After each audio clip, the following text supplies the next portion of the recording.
Hello, আমি রিয়া। আহ্লাদের সাথে আমার আরেকটি ব্লগে আপনাদের সকলকে ওয়েলকাম জানাই। দিনটা ছিল রবিবার। এই শীতের দিনে ছুটির দিন মানে পিকনিকে যাবার মুড হয়। তাই আজ চলেছি আমাদের সবার প্রিয় আলিপুর চিড়িয়াখানায়। চিড়িয়াখানা বললেই আমাদের মনে এক নস্টালজিক ফিলিং আসে। বলতে বলতে চলে এসেছি। ওরে বাবা, কি ভিড় দেখুন! আজ মনে হচ্ছে একটু বেশি ভিড় হয়েছে। এবার যে বিশাল গেটটা করেছে, ভীষণ সুন্দর লাগছে দেখতে, তাই না? সিংহ, বাঘ, জিরাফের স্ট্যাচু দিয়ে গেটটা যেন চিড়িয়াখানার জন্য জাস্টিফাই হয়েছে।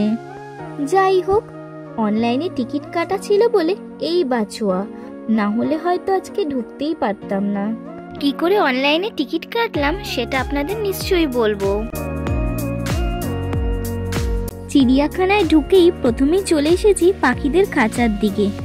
চলুন একে একে পাখিদের দেখা যাক। চিড়িয়াখানায় এলে যে রকমারি নাম না জানা পাখি দেখা যাবে সেটা আমাদের সকলেরই জানা।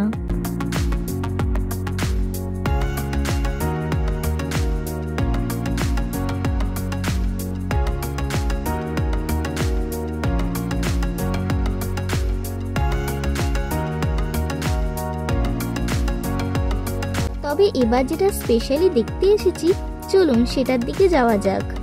আর সেটা হলো বার্ড অ্যাভিয়ারি ওয়ে। তবে এই কি, যেটার জন্য আসা সেটাই তো বন্ধ। মনটা বড্ড খারাপ হয়ে গেল। চিড়িয়াখানার 150তম বছর পূর্তির উপলক্ষে যে নতুন অ্যাট্রাকশন ছিল বার্ড অ্যাভিয়ারি ওয়ে, যেখানে মানুষ থাকবে খাঁচায় আর পাখি থাকবে মুক্ত, সেটাই তো আজ বন্ধ। আবার ব্যাড লাক। যাই হোক, বাইরে থেকেই দেখি যতটা দেখা সম্ভব। দেখে মনে হচ্ছে সেরম একটা পাখি নেই, তাই হয়তো বন্ধ রাখা হয়েছে, কে জানে।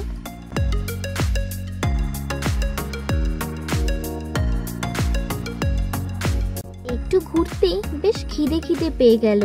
সাথে কলা নিয়ে এসেছিলাম, সেটাই খাওয়া যাক। মনটা খারাপ নিয়ে চলে এলাম ময়ূরের খাঁচার সামনে। তারপর এনাকে দেখে মন খারাপটা একেবারে চলে গেল। এনার লুকটা দেখলেই বোঝা যায় ইনি হলেন আসল শো স্টপার। বাঘের খাঁচার সামনে এত ভিড় হয়েছিল, সামনে ঢুকতে ঢুকতে দুপুর গড়িয়ে গেছিল। যেমন দিনটা ছিল রবিবার, তেমনি একদিন পরেই সংক্রান্তি। সব মানুষ যেন আজ চিড়িয়াখানায় ভিড় জমিয়েছে। পেটটা তো এবার চুই চুই করতে লেগেছে, তবে বসার জায়গা একটাও পাওয়া যাচ্ছে না। কোনো মতে একটা জায়গা পেলাম, সেখানেই চাদর পেতে শুরু করে দিলাম আমাদের চড়ুই ভাতি।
আজকে চড়ুই ভাতির মেনুটা চলুন আপনাদের একবার দেখাই। মেনুতে ছিল ফ্রাইড রাইস, আলুর দম, ডিম সিদ্ধ আর নলেন গুড়ের সন্দেশ। সাথে ছিল কমলা লেবু ও চিপস। কলাটা তো আপনারা আগেই দেখে নিয়েছেন।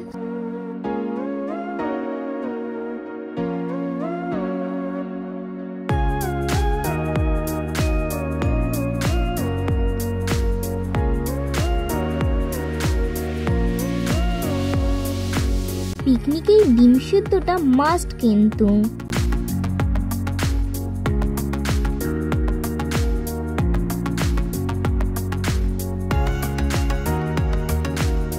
জানেন, এখন অনেক পশুদেরই দেখা বাকি আছে। আমার সাথে কারা কারা একমত হবেন বলুন তো, যে একদিনে পুরো চিড়িয়াখানাটা ভালো করে দেখে কমপ্লিট করা পসিবল না। চিড়িয়াখানা কি করে আসতে হয় সেটা আমরা সবাই জানি, তবু যারা জানেন না তাদের জন্য বলি, হাওড়া স্টেশন থেকে স্ক্রিনে মেনশন করা বাসের নাম্বার দেখে যে কোনো বাসে করে আপনারা অনায়াসে চলে আসতে পারেন এই জুতে। কেউ যদি শিয়ালদা স্টেশন থেকে আসতে চান তারা 230 ও 260 নাম্বারে বাসে করে এখানে চলে আসতে পারেন। যারা মেট্রোতে আসবেন তারা রবীন্দ্র সদন স্টেশনে নেমে গেট নাম্বার 1 বা এক্সাইড মোড় থেকে বেরিয়ে বাসে করে খুব সহজেই এখানে পৌঁছে যাবেন। আরও ভালো করে জানতে হলে আমার ডেসক্রিপশনটি চেক করুন।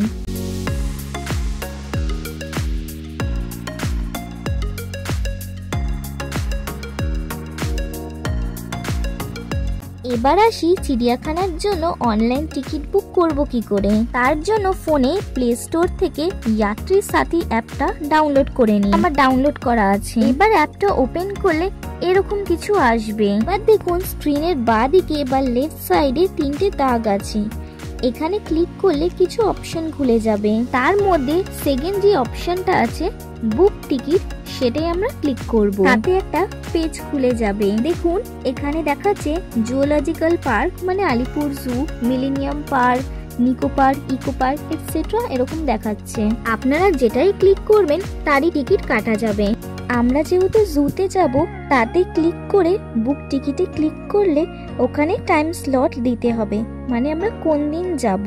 তাই তাতে ক্লিক করলে কিছু অপশন দেখাবে, যেমন অ্যাডাল্ট কতজন যাবে, কিড কতজন, এখানে অ্যাড করতে হবে। আরো নানা রকম চার্জেস আছে, যেমন ভিডিওগ্রাফি, অ্যাকোরিয়ামের। তো আমি পার্সোনালি বলি এই দুটোতে ক্লিক করে অ্যাড করার দরকার নেই। তো আমরা ডাইরেক্ট পে অপশনে ক্লিক করে যে কোনো একটা পে করার সোর্স থেকে পে করলে একটা কিউআর কোড চলে আসবে, সেটা গেটে গিয়ে স্ক্যান করালেই এন্ট্রি হয়ে যাবে। অ্যাপের লিংকটা আমি ডেসক্রিপশনে দিয়ে রাখলাম। কি অদ্ভুত তাই না বলুন? ছোটবেলায় মা বাবার হাত ধরে আসতাম চিড়িয়াখানায়, বইয়ের দেখা সেই বাঘ, সিংহ, হাতিকে খোলা চোখে দেখতে পাবো বলে। আর এখন দেখুন আমরা মা বাবাকে এখানে ঘুরতে নিয়ে এসেছি। অনেক বছর পর এলাম এখানে, তবে চিড়িয়াখানাটা যেন একই রকম আছে, পশুগুলোও যেন কত চেনা, শুধু বদলেছে মেন গেটটা।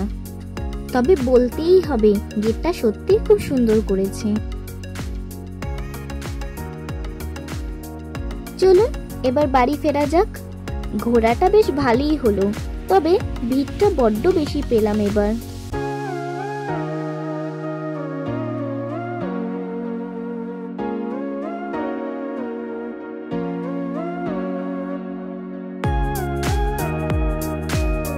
বাড়ি ঢোকার আগে এই কাকুটার কাছে ফুচকা না খেলে ছুটির দিনটা যেন ইনকমপ্লিট থেকে যাবে।